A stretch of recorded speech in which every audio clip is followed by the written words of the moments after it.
নমস্কার বন্ধুরা, রোনাস ওয়ার্ল্ডের আরেকটি ব্লগে আপনাদের স্বাগত। আমরা সঞ্জয় ডুবরি থেকে বান্ধবগড়ে যাচ্ছি। রাস্তার আলাদা করে কোনো ব্লগ করলাম না, কারণ আমাদের প্রথম ব্লগেই এই রাস্তার পুরো ভিডিওটাই আছে। কথা বলতে বলতে পৌঁছে গেলাম হোয়াইট টাইগার লজে। সেই একই রয়েছে, লাস্ট 4 বছরে কোনো ধরনের কোনো চেঞ্জেস কিন্তু আসেনি। আমাদের প্রথম দিকে ব্লগ যদি দেখেন, আমার ব্লগের জার্নিও শুরু হয়েছিল এই ভিডিও দিয়ে, দেখতে পাবেন। এই যে চলুন ভেতরে যাবো। এটা রিসেপশন এরিয়া। এখানে ওরা এন্ট্রি করছে। কি সুন্দর বসার একটা জায়গা করা রয়েছে। চলুন আমরা এই রিসেপশন এরিয়াটা একটু চারদিকটা ঘুরে দেখি। এখানে বান্ধবগড়ের একটা ম্যাপ রয়েছে, রুট ম্যাপ, আর এই যে চেকিং চেক আউট টাইম। এই যে আমাদের দুদিনের ঠিকানা। চলুন যাই ভেতরে। এই যে এখানে আমরা দুটো ফ্যামিলি এসেছি, এটা ওদের, এইটা আমাদের, দুটো রুম। চলুন ভেতরে যাই, রুমটা দেখাই। এখান থেকে সিঁড়ি দিয়ে উঠে ওপরটাতে ভালো রকম বসে আড্ডা মারার জায়গা। এই যে আমাদের হচ্ছে রুম নাম্বার 15। চলুন ভেতরে ঢুকি। এটা হচ্ছে রুম। আমাদের এটা হচ্ছে AC deluxe room. Per day দুজনের জন্য উইথ ফুড এটার হচ্ছে যে কস্ট, সেটা হচ্ছে 9,225। এখানে এদিকে একটা স্টাডি টেবিল রয়েছে, আর এই পাশে যেরকম নর্মালি এসি থাকে, দুই দিকে খুব সুন্দর দুটো পাখির ছবি দেওয়া রয়েছে। এখানে এই পাশে দুটো চেয়ার রয়েছে, টি টেবিল রয়েছে, আর এখানে রয়েছে একটা ফুল লেন্থ আলমারি, সাথে ড্রেসিং ইউনিট, টিভি রয়েছে।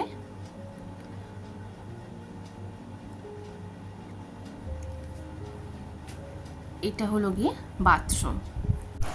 সুন্দর পরিষ্কার পরিচ্ছন্ন ভাবে রাখা, একটা ভীষণ পরিষ্কার পরিচ্ছন্ন। আমরা এর আগেও এই এক্স্যাক্ট সেম জায়গাতেই ছিলাম। ভীষণ সুন্দর, কি সুন্দর আলোটা দেখুন। আচ্ছা, এখানে রয়েছে চা বানানোর জিনিসপত্র, চা কফি সব, আর নিচে একটা ছোট ফ্রিজ রয়েছে। আর আরেকটা জিনিস রয়েছে, খুব সুন্দর লাগে যেটা দেখতে, জানলার পর্দাটা সরালেই জঙ্গল। আপনি যে জঙ্গলের ভেতরেই একটা জায়গাতে রয়েছেন, সেই পুরো ভাইবসটাই আপনি পাবেন। এই দিক থেকে ঘরটা এরকমভাবে লাগে দেখতে, আর উল্টো দিক থেকে এইভাবে।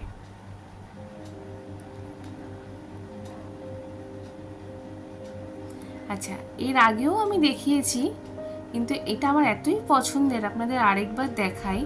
দেখুন কি সুন্দর পাগমাগ দেওয়া বিছানার চাদর, বালিশের কভার। এটা আমার এর আগের বান্ধবীর ব্লগে আমি দেখিয়েছিলাম। এখানে রয়েছে সমস্ত প্রয়োজনীয় ফোন নাম্বার, আর একটা এই যে গ্রিন গাইড রয়েছে। বাইরে থেকে দেখা যাচ্ছে। এইটা হচ্ছে খাবার জায়গা। আপনাদেরকে চলুন নিয়ে যাই নদিয়া কি পার বলে একটা জায়গা।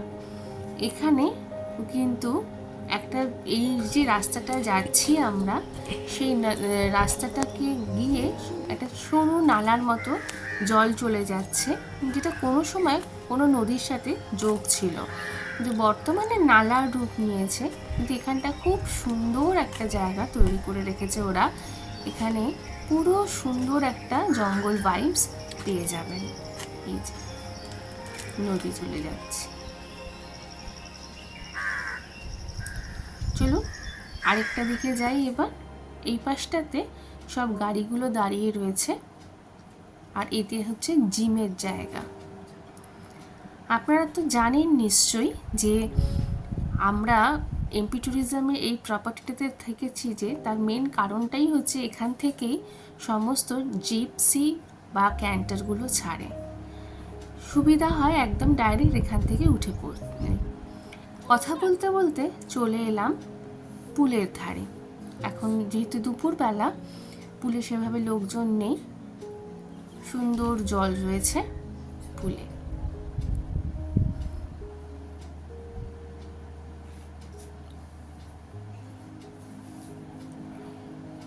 এই যে দূরে জায়গাটা দেখতে পাচ্ছেন, ওইখানটাতে সন্ধ্যের সময় একটা অনুষ্ঠান মতো হয় আর চা স্ন্যাক্সের ব্যবস্থা থাকে। এই পাশটাতে সব ডিলাক্স রুমগুলো রয়েছে, আর আরেকটা একটু এগিয়ে গেলে যেখানে খাবার জায়গা, সেখান থেকে ওপর করে রাখা রয়েছে যেগুলো নর্মাল রুম, যেগুলো সেগুলো। এই রাস্তাটা দিয়ে সোজা এগিয়ে গেলে আমরা পড়ব ডাইনিং এরিয়াটাতে।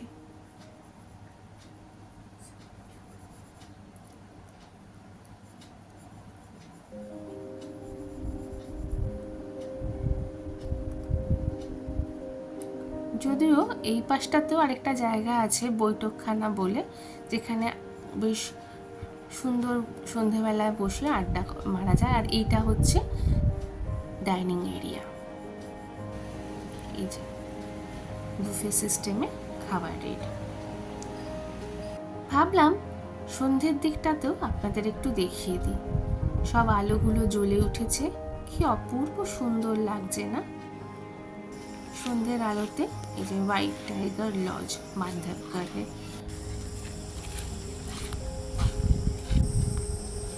এই যে এই রুমগুলো, এগুলো সব নর্মাল রুম।